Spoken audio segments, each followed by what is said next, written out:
Assalamualaikum warahmatullahi wabarakatuh. Jumpa lagi dengan saya Selvi Huspina.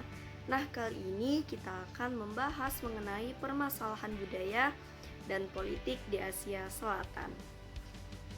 Asia Selatan merupakan wilayah yang rawan serta strategis terhadap politik ketegangan politik.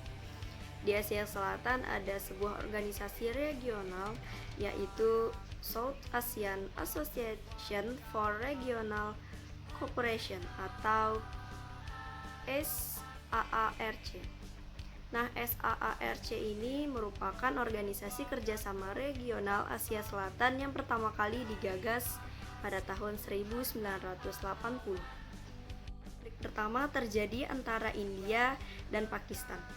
Hubungan antara India dan Pakistan, dua negara terbesar di kawasan Asia Selatan, mewujudkan ketidakstabilan regional yang permanen.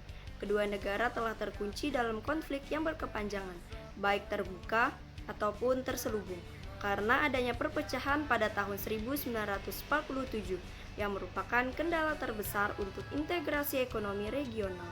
Sejak permulaan tahun 1980-an ditandai adanya konflik terselubung dibandingkan dengan konflik aktif. Nah, India terus-menerus menyalahkan Pakistan atas kerusuhan di Kashmir, menuduh memberikan pelatihan dan mengirimkan agen untuk bergabung dengan pelaku pemberontakan. Masalah keamanan antara Pakistan dan India mencapai puncaknya pada tahun 1998 ketika kedua belah pihak melakukan uji coba senjata nuklir. Di tengah ketegangan tersebut, Pakistan dan India telah melakukan beberapa upaya untuk memulai proses perdamaian guna menyelesaikan perselisihan antara mereka. Inisiatif utama dilakukan sebelum Perang Kargil pada tahun 1998, ketika kedua belah pihak menandatangani Deklarasi Lahore. Perang kedua terjadi antara India dan Sri Lanka. Pada tahun 1980-an, Sri Lanka perlahan-lahan berada di bawah cengkraman konflik etnis antara mayoritas Sinhala dan separatis minoritas Tamil. Kekerasan etnis di Sri Lanka menyebabkan ketegangan serius antara India dan Sri Lanka, karena pemerintahan India secara terbuka mulai bersimpati dengan orang Tamil di Sri Lanka. Macan Pembebasan Elam Tamil Elam atau LTTA, sebuah organisasi militan, dilaporkan didanai oleh negara bagian Tamil Nadu, fakta yang ditoleransi oleh New Delhi. Nah, pada bulan Juli tahun 1987, India memutuskan untuk mengirim pasukan pemeliharaan perdamaian India atau IPKF ke Sri Lanka di bawah perjanjian yang berusaha untuk melucuti Tamil dan mencapai perdamaian.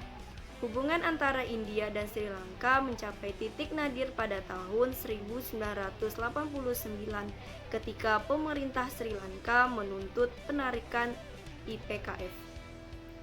Sejak awal tahun 1990-an, sementara tetap mendukung gerakan Tamil, India telah menahan diri untuk melakukan intervensi langsung. India juga mulai resmi mendukung posisi pemerintah Sri Lanka. Selain itu, kedua belah pihak telah meningkatkan kerjasama di sektor lain yang mengarah ke peningkatan yang signifikan dalam hubungan mereka. Sementara gerakan separatis Tamil memang menciptakan iritasi kecil dari waktu ke waktu. Nah, India tampaknya benar-benar tertarik pada solusi damai untuk masalah ini. Secara keseluruhan, kecurigaan Sri Lanka atas desain hegemonik India telah berkurang secara substansial, sehingga hubungan antara kedua negara menjadi lebih ramah. Yang ketiga, yakni antara India dan Bangladesh. Secara khusus di awal tahun 1990-an, hubungan India dan Bangladesh memburuk akibat sengketa Berej Farangka, di mana India telah membangun sebuah kanal pengumpan untuk mengalihkan air. Ketegangan muncul di permukaan karena tidak ada solusi permanen yang ditemukan untuk masalah yang luar biasa besar pada saat itu. Nah, pada tahun 2001, India dan Bangladesh melakukan konfrontasi tentang perbatasan. Konflik terpusat di sekitar wilayah perbatasan yang disengketakan dekat desa Pirdiwah. Tapi tetap dikerahkan pasukan perbatasan di kedua sisi pulau Sungai Muhrichard juga diklaim oleh kedua negara. Namun masalah ini tetap mengemuka sejak tahun 1985. Nah, pada akhir tahun 1980-an, India berusaha untuk membangun pagar di perbatasan internasional antara India dan Bangladesh untuk menghentikan imigrasi ilegal yang mengalir ke Benggala Barat. Nah, masalah ini juga telah mencapai tingkat yang serius di masa lalu. Akhir-akhir ini, India juga menuduh Bangladesh bersekutu dengan Pakistan dan bertindak sebagai saluran untuk operasi teroris anti-India. Nah, di sisi lain juga Bangladesh menyalahkan India atas dukungan pemberontakan anti-Dhaka di Chakma. Akhir ada India dan Nepal. Hubungan India dan Nepal juga penuh dengan ketegangan meskipun kedua belah pihak tidak membolehkan hubungan mereka secara keseluruhan untuk dijadikan sandera atas perbedaan mereka. Nah, persamaan India dan Nepal adalah contoh klasik dari manuver politik kekuasaan besar terhadap kekuasaan yang lebih kecil, di mana Nepal berusaha maksimal untuk mempertahankan postur yang independen. Meskipun secara ekonomi tergantung pada India, sebagian besar masalah antara kedua belah pihak didasarkan pada kekhawatiran ekonomi. Hubungan India dan Nepal cukup tegang ketika SAARC dibentuk. India telah menolak tawaran Nepal mengenai zona keamanan internasional. Nah, sejak awal tahun 1990-an, memburuknya situasi ekonomi dan politik di Nepal telah memaksa untuk melakukan perbaikan hubungan dengan India.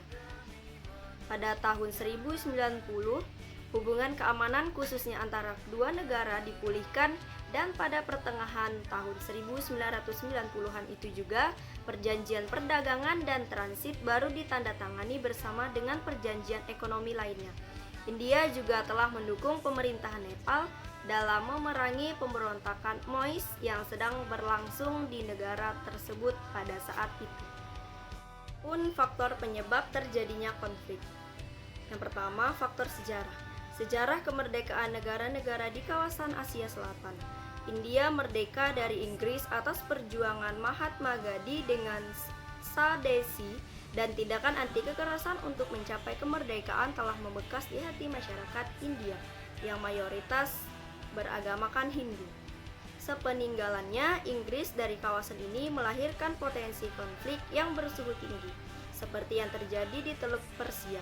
Konflik di Asia Selatan meledak menjadi perang saat kemerdekaan India lahir, karena tak lama kemudian Pakistan lahir dan memisahkan diri dari India.